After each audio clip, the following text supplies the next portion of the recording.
Hi everybody. So today I'm going to do something a little different, and this was something that was requested of me, and it seems like it'd be really fun, so I figured I would do it. Why not? So yeah, what I'm going to do is I'm going to read the first of three, I believe, books of the Five Nights at Freddy series. This is not going to be able to be done in one video, so this may be a pretty long ongoing series for a little while. But yeah. I hope you guys enjoy. We are going to start with the first book, which is called Five Nights at Freddy's The Silver Eyes by Scott Cawthon and Kira Breed Risley. Chapter 1. He Sees Me. Charlie dropped to her hands and knees. She was wedged behind a row of arcade games, cramped in a crawl space between the consoles and the wall. Tangled electrical cords and useless plugs strewn beneath her. She was cornered. The only way out was past the thing, and she wasn't fast enough to make it. She could see him stalking back and forth, catching flickers of movement through the gaps between the games. There was scarcely enough room to move, but she tried to crawl backwards. Her foot caught on a cord. She stopped, contorting herself to carefully dislodge it. She heard the clash of metal on metal, and the farthest console rocked back against the wall. He hit it again, shattering the display, then attacked the next, crashing against them, almost rhythmically, tearing through the machinery, coming closer. I have to get out. I have to. The panic thought was of no help. There was no way out. Her arm ached, and she wanted to sob aloud. Blood soaked through the tattered bandage, and it seemed as though she could feel it draining out of her. The console a few feet away crashed against the wall, and Charlie flinched. He was getting closer. She could hear the grinding of gears and the clinking of servos, ever louder. Eyes closed, she could still see the way he looked at her, see the matted fur and the exposed metal beneath the synthetic flesh. Suddenly, the console in front of her was wrenched away. It toppled over, thrown down like a toy. The power cords beneath her hands and knees were yanked away, and Charlie slipped, almost falling. She caught herself and looked up just in time to see the downward swing of a hook. Welcome to Hurricane, Utah. Charlie smiled wryly at the sign and kept driving. The world didn't look any different from one side of the sign to the other, but she felt a nervous anticipation as she passed it. She didn't recognize anything. Then again, she hadn't really expected to. Not this far at the edge of town where it was all highway and empty space. She wondered what the others would look like, who they were now. 10 years ago, they'd been best friends. And then, it happened. And everything ended. At least, for Charlie. She hadn't seen any of them since she was 7 years old. They had written all the time as kids, especially Marla, who wrote like she talked, fast and incoherent. But as they got older, they had grown apart. The letters had grown fewer and further between, and the conversations leading up to this trip had been perfunctory and full of awkward pauses. Charlie repeated their names as though to reassure herself that she still remembered them. Marla, Jessica, Lamar, Carlton, John, and Michael. Michael was the reason for this trip, after all. It was 10 years since he'd died, 10 years since it happened, and now his parents wanted them all together for the dedication ceremony. They wanted all of his old friends to be there when they announced the scholarship they were creating in his name. Charlie knew it was a good thing to do, but the gathering still felt slightly macabre. She shivered and turned down the air conditioning, even though she knew it was not the cold. As she drove into the town center, Charlie began to recognize things. A few stores and a movie theater, which was now advertising the summer's blockbuster hit. She felt a brief moment of surprise, then smiled at herself. What did you expect? That the whole place would be unchanged? A monument to the monument of your departure? Frozen forever in July 1985? Well, that was exactly what she had expected. She looked at her watch. Still a few hours to kill before they all met up. She thought about going to the movie, but she knew what she really wanted to do. Charlie made a left turn and headed out of town. 10 minutes later, she pulled up to a stop and got out. The house loomed up before her, its dark outline a wound in the bright blue sky. Charlie leaned back against the car, slightly dizzy. She took a moment to steady herself with deep breaths. She had known it would be here. An illicit look at her aunt's books a few years before had told her that the mortgage was paid off and that Aunt Jen was still paying property taxes. It had only been 10 years. There was no reason it should have changed at all. Charlie climbed the steps slowly, taking in the peeling paint. The third stair still had a loose board, and the rose bushes had taken over one side of the porch, their thorns biting hungrily into the wood. The door was locked, but Charlie still had her key. She had never actually used it.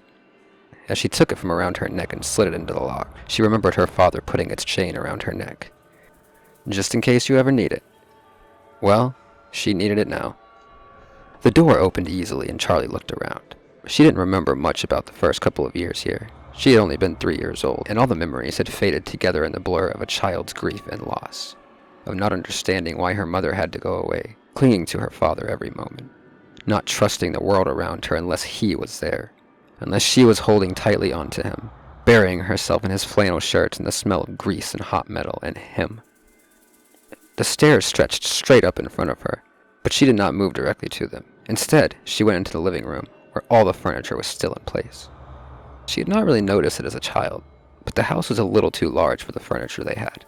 Things were spread out too widely in order to fill the space. The coffee table was too far from the couch to reach, the easy chair too far across the room to carry on a conversation. There was a dark stain in the wooden floorboards near the center of the room. Charlie stepped around it quickly and went to the kitchen, where the cupboards held only a few pots, pans, and dishes. Charlie had never felt a lack of anything as a child, but it seemed now that the unnecessary enormity of the house was a sort of apology, the attempt of a man who had lost so much to give his daughter what he could. He'd always had a way of overdoing whatever he did. The last time she was here, the house had been dark and everything felt wrong. She was carried up the stairs to her bedroom, although she was 7 years old and could have gone quicker on her own 2 feet. But Aunt Jen had stopped on the front porch, picked her up, and carried her, shielding her face as though she were a baby in the glaring sun. In her room, Aunt Jen set Charlie down and closed the bedroom door behind them. She told her to pack her suitcase. Charlie had cried because all her things could never fit into that small suitcase. "We can come back for the rest later," Aunt Jen said, her impatience leaking through as Charlie hovered indecisively at her dresser, trying to decide which t-shirts to bring along. They had never come back for the rest. Charlie mounted the stairs, heading to her old bedroom. The door was partially cracked, and as she opened it, she had a giddy feeling of displacement, as though her younger self might be sitting there among her toys, might look up and ask Charlie, "Who are you?" Charlie went in. Like the rest of the house, her bedroom was untouched.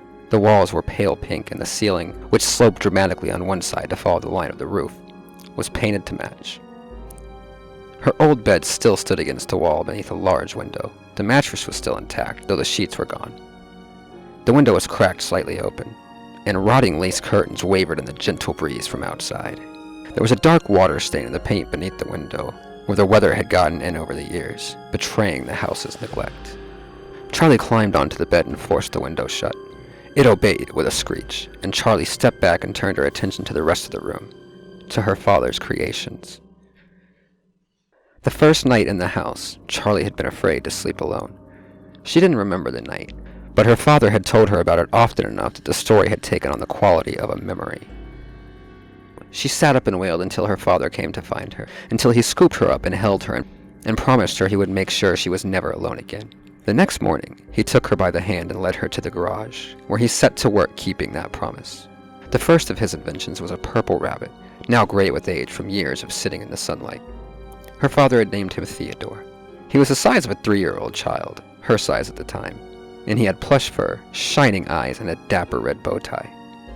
He didn't do much, only waved a hand, tilted his head to the side, and said in her father's voice, "I love you, Charlie."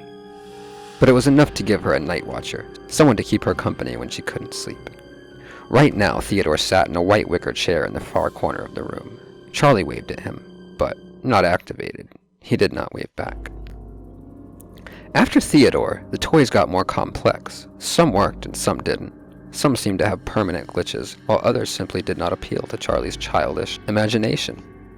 She knew her father took those back to his workshop and recycled them for parts, though she didn't like to watch them be dismantled. But the ones that were kept, those she loved. They were here now, looking at her expectantly, smiling. Charlie pushed a button beside her bed. It gave way stiffly, but nothing happened.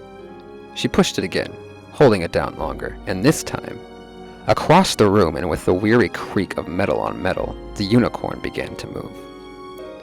The unicorn, Charlie had named him Stanley for some reason she could no longer remember, was made of metal and had been painted glossy white. He trundled around the room on a circular track, bobbing his head stiffly up and down. The track squealed as Stanley rounded the corner and came to a stop beside the bed. Charlie knelt beside him on the floor and patted his flank. His glossy paint was chipped and peeling, and his face had given over to rust. His eyes were lively, gazing out of the decay.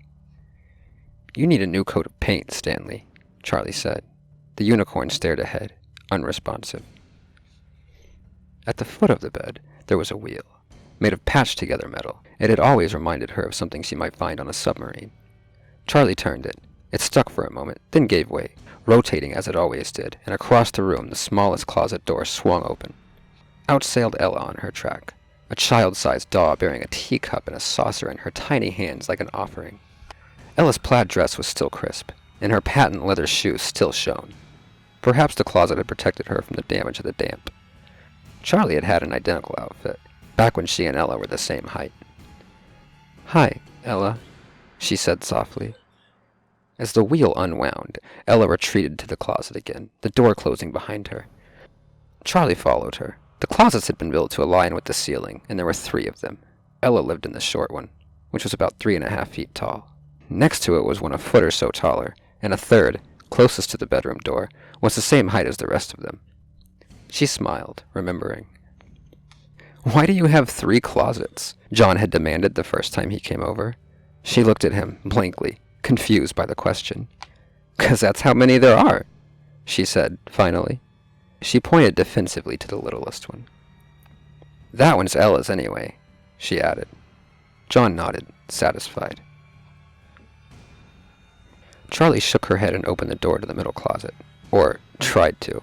The knob stopped with a jolt. It was locked. She rattled it a few times, but gave up without much conviction. She stayed crouched low to the floor, glanced up at the tallest closet. Her big girl closet, that she would someday grow into. "You won't need it until you're bigger," her father would say. But that day never came. Okay, so I'm going to go ahead and end this here, guys. There's a lot of noise around me right now. It's pretty unfortunate. But I hope you guys enjoy this. I really enjoy doing it. And let me know. Let me know what you think in the comments down below. Thank you guys so much for being here. And I will see you next time.